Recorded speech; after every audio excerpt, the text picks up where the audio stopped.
Welcome to the channel guys. ఈరోజు మాట్లాడబోయే story వచ్చేసి it's a very gruesome story and ఈ సీక్రెట్ 25 years తర్వాత బయటపడింది and it's only for mature audience. Viewers description is advised. So let's get into story. August 28th, 1984లో Elizabeth అని ఒక అమ్మాయి కనిపించకుండా పోయింది అండ్ వాళ్ళ ఇంట్లో వాళ్ళు పోలీసులకు రిపోర్ట్ ఇచ్చినారు. అండ్ 1 week అయిపోయింది, 2 weeks అయిపోయింది, 3 weeks అయిపోయింది. No response from them. తనని కనుక్కోలేకపోయినారు ఎవరు కూడా.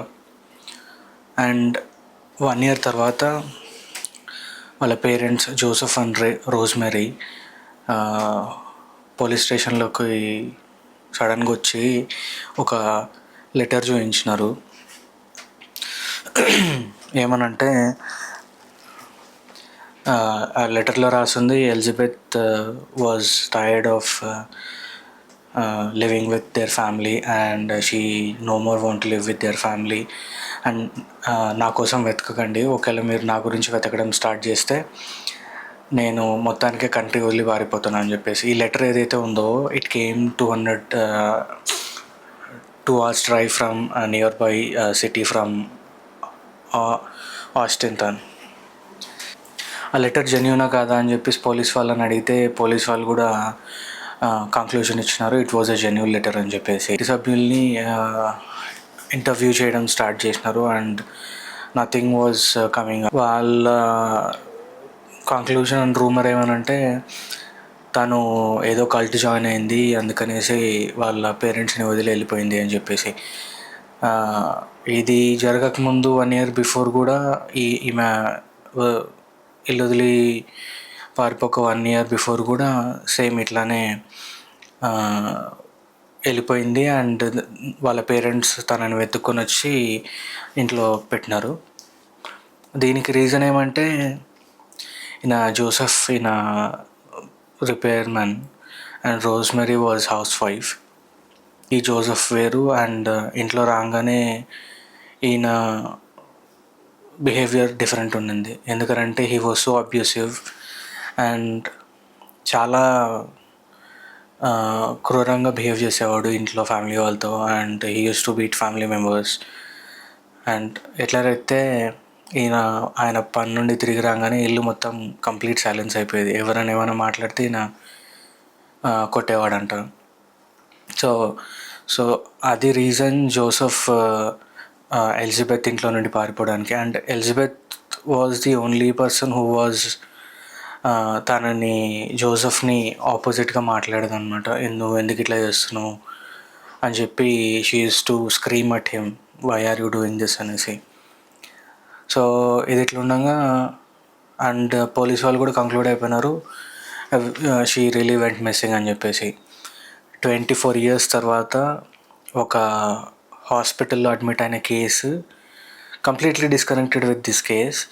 అండ్ ఆ ఇన్సిడెంట్ ఎప్పుడైతే జరిగిందో then it came into picture that what exactly happened with Elizabeth అని చెప్పేసి. ఈ 24 years తర్వాత హాస్పిటల్లో జాయిన్ అయిన క్రిస్టిన్ అని చెప్పేసి ఒక ఉమెన్ లేటర్ అడల్ట్హుడ్లో ఉంది and she was completely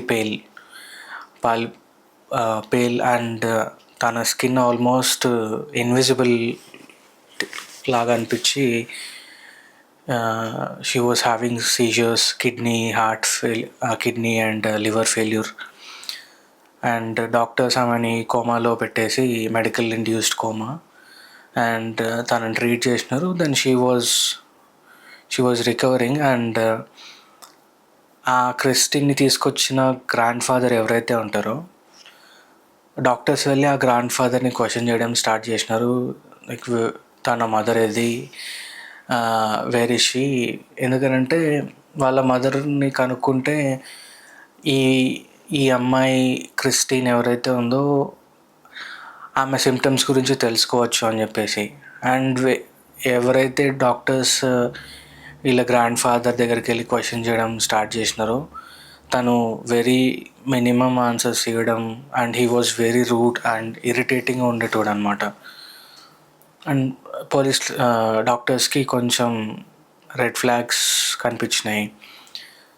so మరి అదే పనిగా క్వశ్చన్ చేయడం స్టార్ట్ చేసిన తర్వాత జోసెఫ్ చెప్పినాడు, నాకు ఈ క్రిస్టిన్ అనే అమ్మాయి మా ఇంటి ముందు ఎవరో పెట్టేసి వెళ్ళినారు, ఇంటి ముందు దొరికిన అమ్మాయి, అండ్ ఒక లెటర్ కూడా దొరికింది దట్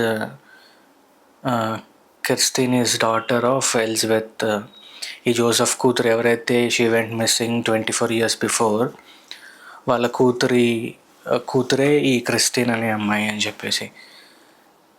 అండ్ ఓకే అని చెప్పేసి సరే పోలీసులకు ఇన్ఫామ్ చేసినారు. అండ్ పోలీస్ వాళ్ళు టెలివిజన్లో అండ్ పేపర్స్లో ఆమె కోసం ఎంక్వైరీ స్టార్ట్ చేసినారు. అండ్ వన్స్ ఎంక్వైరీ స్టార్ట్ చేసిన తర్వాత సడన్లీ జోసెఫ్ ఎలిజబెత్ని తీసుకొని వచ్చి హాస్పిటల్కి వచ్చినాడు.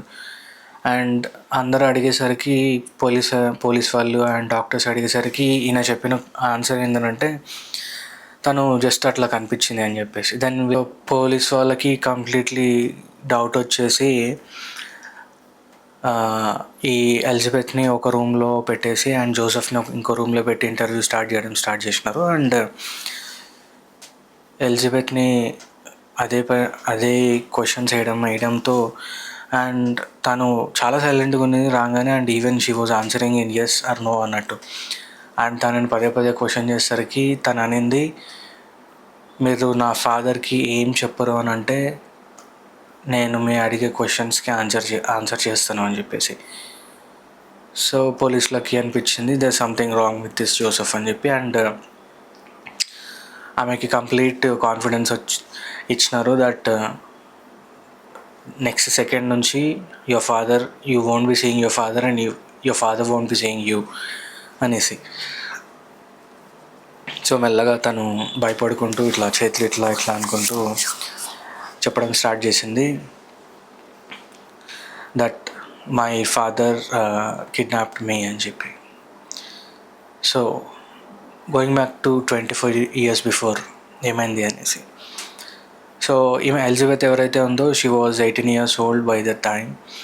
అండ్ తను వాళ్ళ రిలేటివ్స్ వాళ్ళ ఇంట్లో సేమ్ టౌన్లో ఉన్నింది. అండ్ షీ కాల్ చేసి వాళ్ళ ఫాదర్ పిలిచినాడు. అండ్ ఈయన బాంబ్ షెల్టర్ ఇంటి బేస్మెంట్లో బాంబ్ షెల్టర్ కడతా ఉన్నాడు అనమాట ఆ టైంలో 1980s సివిల్ వార్ ఇంకా జరుగుతూ ఉన్నది ఆస్ట్రియా అండ్ చుట్టుపక్కల దేశాల్లో. సో సేఫ్టీ కోసం అని చెప్పేసి ఈయన కింద బాంబ్ షెల్టర్ కడతా ఉన్నాడు. అండ్ ఓన్లీ ఒక డోర్ ఇన్స్టాల్ చేయడం ఒక్కటి మిగిలింది. అండ్ సపోర్ట్ కోసం తనని పిలిపించినాడు. అండ్ డోర్ ఇన్స్టాల్ చేస్తూ ఉన్నాడు. అండ్ డోర్ ఇన్స్టలేషన్ అయిపోయిన తర్వాత డోర్ ఇన్స్టలేషన్కి ముందు ఈ ఎలిజబెత్ ఈ డోర్ పట్టుకొని ఉంది so that he can put screws in the hinges. So once installation అయిపోయిన తర్వాత డోర్ అని చెప్పేసి ఓపెన్ చేసేసి Elizabeth side. So Elizabeth unconscious అయిపోయి లోపల పడిపోయింది. అండ్ ఈ బాంబ్ షెల్టర్ ఏదైతే ఉందో it was not a bomb shelter, it was a jail to keep Elizabeth inside. Elizabeth కోసం ఈ జైలు కన్స్ట్రక్ట్ చేయడం స్టార్ట్ చేసినాడు అనమాట. సో బేస్మెంట్లోకి రాగానే ఒక చిన్న బెడ్ అండ్ ఒక షెల్ఫ్స్, ఆ షెల్ఫ్స్ మీద paintings, screw driver, all like మన గరాజ్లో ఎట్లయితే ఉంటుందో ఆ షెల్ఫ్స్లో అవన్నీ పెట్టి ఉన్నాడు. అండ్ ఆ షెల్ఫ్ అండ్ దిస్ కింద బెడ్ ఒకేసారి ఓపెన్ అయిపోతాయి. అండ్ ఆ ఓపెన్ అయిన తర్వాత ఎంట్రన్స్ 3 foot ఎంట్రన్స్, ఇంత హైట్లో 3 footలో. అండ్ 3 foot ఎంట్రన్స్కి ప్యాడ్లాక్ ఏం లేదు, కాంబినేషన్ లాక్. అంటే ఇట్లా నంబర్స్ ఉంటాయి కదా, 4 numbers, ఆ నంబర్స్ ఉన్న లాక్ అనమాట. ఆ లాక్ కాంబినేషన్ జోసెఫ్కి ఒకటే తెలుసు. సో అటువంటి ఆ 3 foot డోర్ నుంచి లోపలికి వెళ్తే ఒక 4 feet సౌండ్ ప్రూఫ్ ఎంట్రన్స్. ఆ ఎంట్రన్స్లోకి వెళ్ళిన తర్వాత ఒక చిన్న బెడ్రూమ్, ఆ బెడ్రూమ్ నుంచి రైట్లోకి వెళ్ళిన తర్వాత ఇంకొక చిన్న బెడ్రూమ్. సో ఈ సైలెంట్ ఫుట్ ఎంట్రన్స్ ఏదైతే ఉందో ఆ లెఫ్ట్ సైడ్ వెరీ ఇరుకిరుగ్గా ఉన్న బాత్రూమ్ అనమాట. అండ్ అక్కడే సో ఈ 24 years కూడా ఈ ఎలిజబెత్ని ఈ జోసెఫ్ అంటే వాళ్ళ ఫాదర్ ఆమె నా 24 years అక్కడే క్యాప్టివ్గా ఒక ప్రిజనర్ లాగా పెట్టినాడు.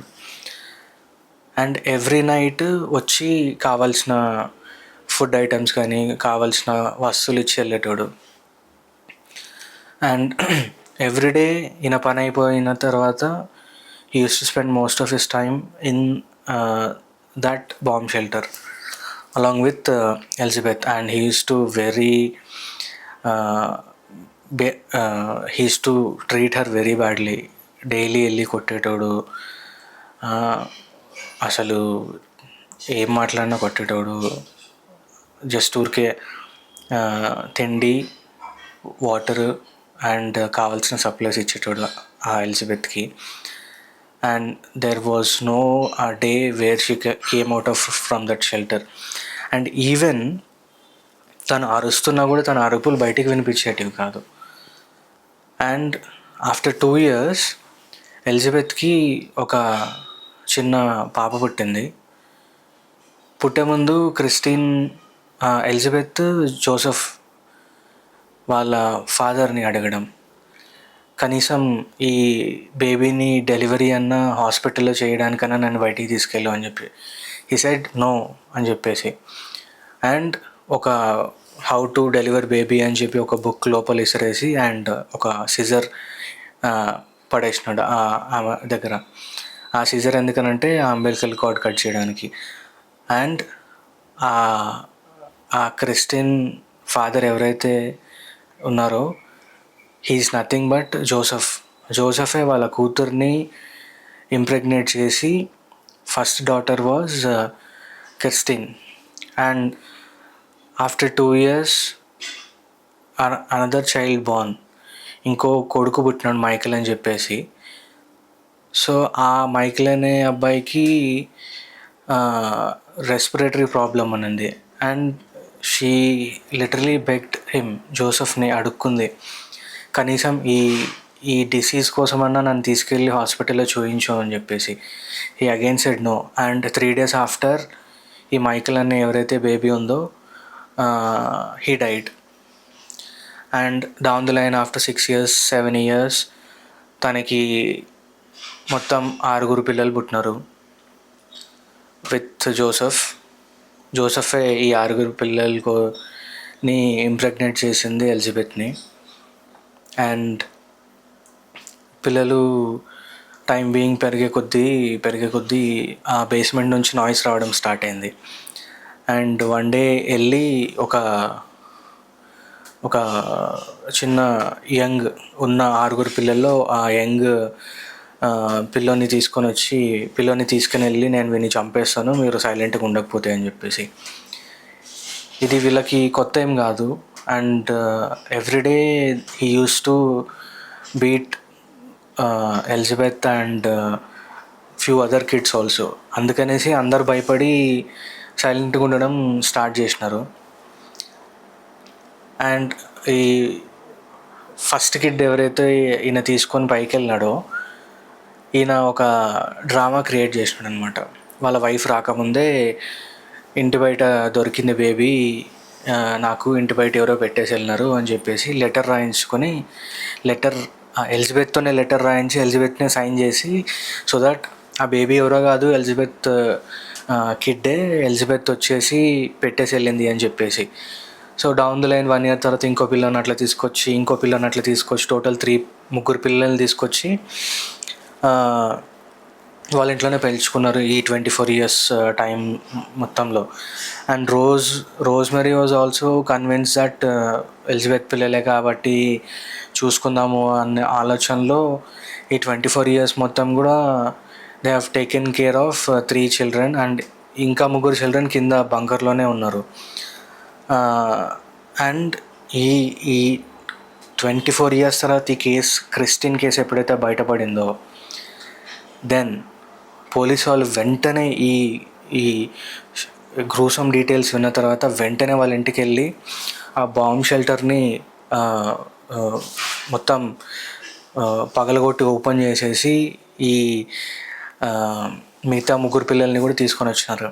అండ్ దాంట్లో ఉన్న అంతకుముందంతా కూడా చిన్నపిల్లలకి అసలు బయట ప్రపంచం తెలీదు. అండ్ ఈ జోసెఫ్ ఎవరైతే ఉన్నారో ఈ ఎలిజబెత్ ఉన్న వాళ్ళు అది ఆ చిన్న బాంబ్ షెల్టర్లో ఒక చిన్న టీవీ పడేసి చూడండి అని చెప్పేసి. సో ఈ 3 చిన్నపిల్లలు ఎవరైతే ఉన్నారో జస్ట్ టీవీ చూస్తూ పెరిగినారు. అండ్ మెయిన్వైల్ ఎలిజబెత్ వీళ్ళకి చదవడం రాయడం నేర్పించింది. అండ్ ఈ 3 పిల్లల్ని పోలీసులు ఎవరైతే కాపాడినారో ఒక చిన్నపిల్లడైతే మొత్తం ఇట్లా గోడకి ఇట్లా కార్ విండ్షీల్డ్కి ఇట్లా పెట్టేసి మొత్తం చూస్తూనే ఉన్నాడు. ఏంటంటే కొత్త ప్రపంచం చూస్తున్నట్టు. అండ్ ఇన్ని సంవత్సరాలు బయట ప్రపంచంతో లేక ఈ క్రిస్టిన్ ఎవరైతే ఉన్నారో ఫస్ట్ అడ్మిట్ అయిన అమ్మాయి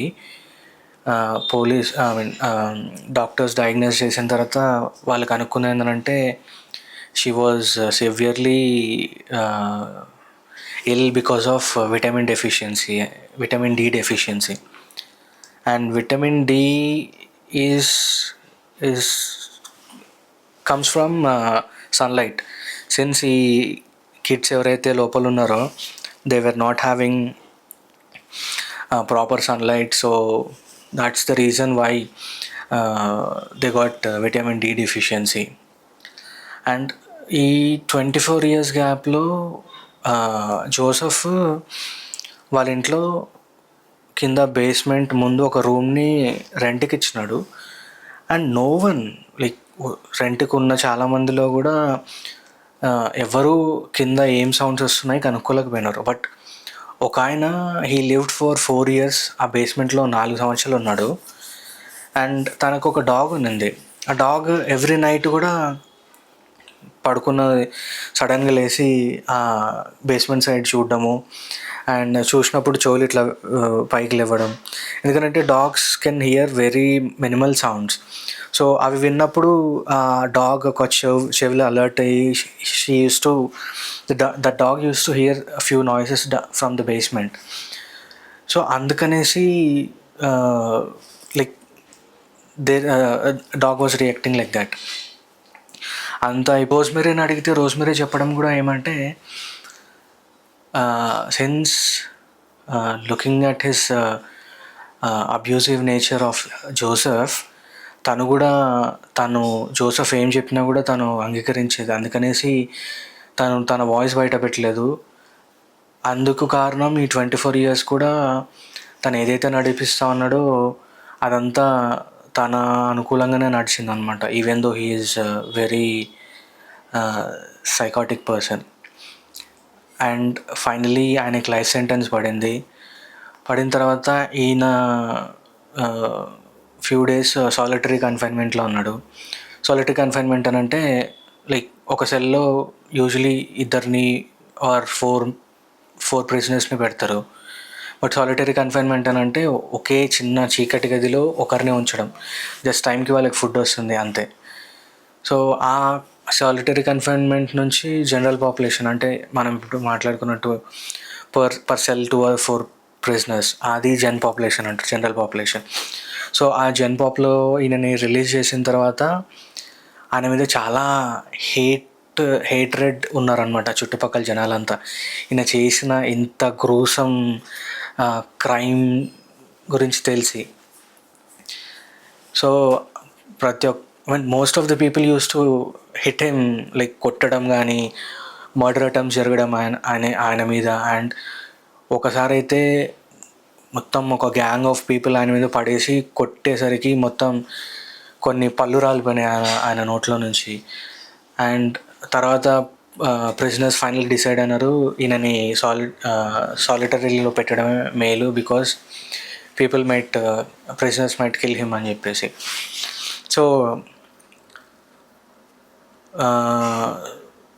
so this is what happened with him. And ఈయన సిన్స్ లైఫ్ టైం పడినా కూడా 2024లో he is eligible for parole. And ఈ డీటెయిల్స్ ఏదైతే ఉందో it was very shocking and very gruesome. And he was a wildest animal in entire human history, because you might have seen killers like Jeff Dahmer and Ted Bundy. So even these people are not this psychotic, they were just a serial killers, but this guy was a nasty wildest animal in entire human history. So that's the story for today. So మీకు నచ్చినట్టయితే like share and subscribe. So if you want to listen few more, please do comment and like చేయండి, share చేయండి. Like చేసి share చేస్తే ఎక్కువ మందికి reach అవుతుంది, and నాకు కూడా ఇంట్రెస్ట్ ఉంటుంది, so that I can bring you stories like this more. So thanks guys.